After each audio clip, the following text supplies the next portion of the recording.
I've been working on the same game for 10 years. Wow, that sounds horrible.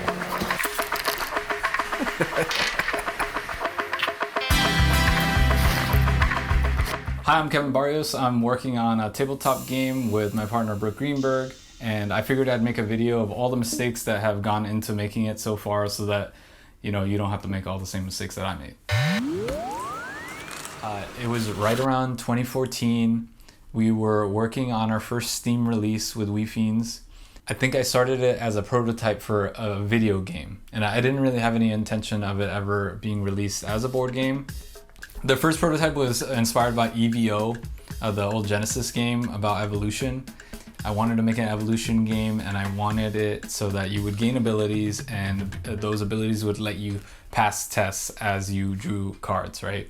But it essentially became a sorting type of game and a little bit too close to a simulation, where we did the first play test and it took like 2 hours. There was no end in sight. We just kept dying and not evolving, and no one was getting even close to becoming a human. We were all just stayed protozoa and maybe would move one step up, and it was no fun. It took way too long. It's not something that anyone would ever want to play. The second prototype is actually the first major step toward the finished game, toward Magic Mischief. And it was the first time that we introduced tile laying, like with a modular map where you would place a map tile and move around the board. And so there was a physical component to it. And it was kind of fun, but it was there were still issues with it. And I think we more or less got stuck on designing it. It was also at the same time that we were in the middle of releasing our first Steam game with We Fiends, and so I didn't have a lot of time to dedicate to it, and so the game kind of just sat on ice for about a year. When I came back to trying to make a tabletop game, I kind of forgot about the old prototype and switched directions almost entirely, and this new prototype was more of a storytelling game. It was set in a fantasy setting, and I wanted to just make something that would generate fun stories. It did borrow a lot from the first prototype, where you would have certain attributes basically. So you could be holy or you could be athletic, and based on what attributes you had when you drew cards from the dungeon, you would see if you would pass the tests that were on the cards. And I really like this version. We ended up playing it a lot of times because people just enjoyed it. The testers enjoyed it. I enjoyed it. So for the fourth prototype, I wanted to add more interaction and more strategy. Including more choices strangely did the opposite of what I wanted, which was it made it feel less dynamic. It made it feel like a choose your own adventure novel, which is absolutely not what I was going for. So it was starting to go in the wrong direction, and I wasn't really sure where to take it. So I started another prototype. The fifth prototype was pretty close to what the fourth prototype was, but I added a big map.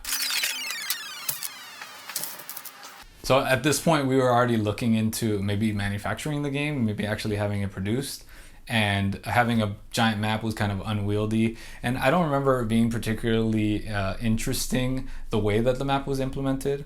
And so I tried again. This was the sixth prototype, and this one had a much smaller map.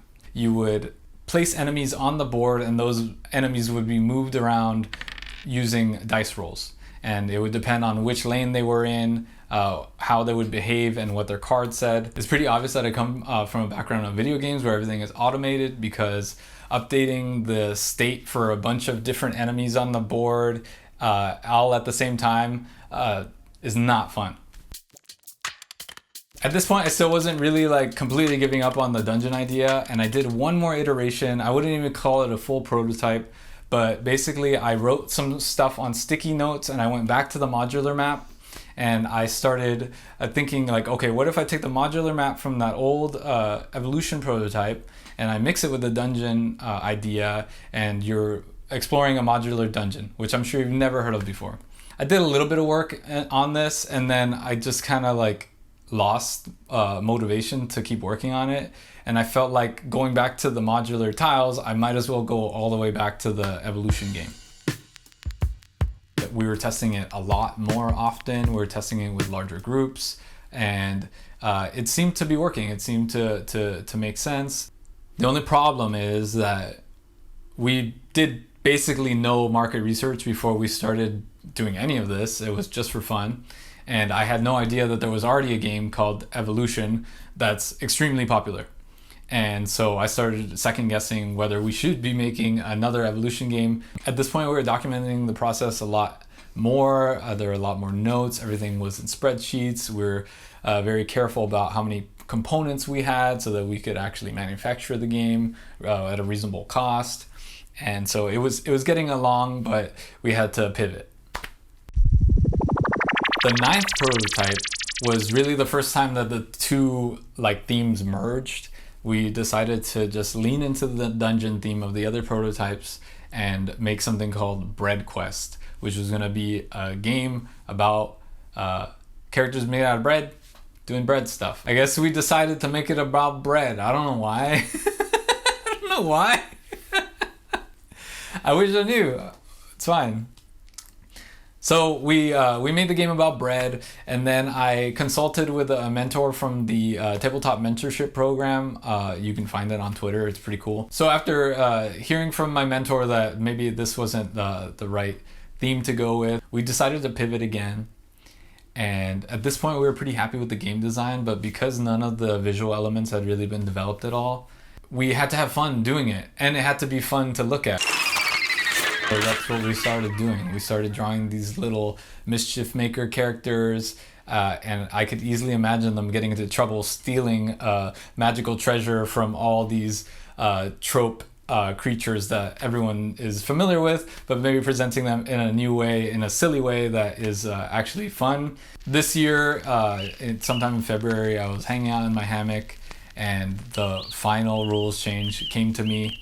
Something that when you're doing independent development is a real benefit, that you get to incubate ideas for a long time, and sometimes the perfect thing just comes together after a long time of trying to figure out what it was. In this case, it was the ending. There was something lackluster about the ending, and I was able to make some rules changes that really made the whole thing feel good to finish the game.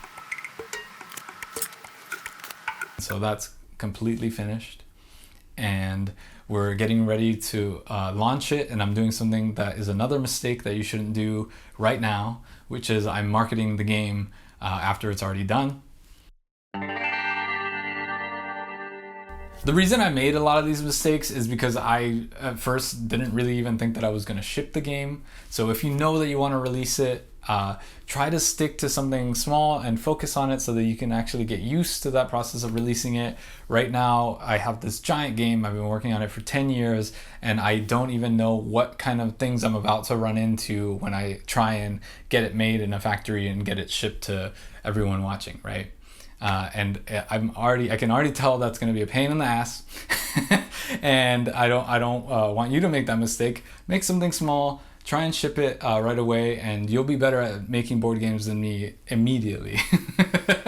Another thing is whether or not you think that you're going to be working on a game for a year, 2 years, whatever, try to keep good documentation. Try to take notes of when you started things, when you printed things out, when you went to an event, when you tested it. Write dates on stuff, because putting this video together was a huge pain because I didn't really know what order things came in, and I had to come up with the story kind of backwards. And I think I got it right, but it would be nice to know for sure.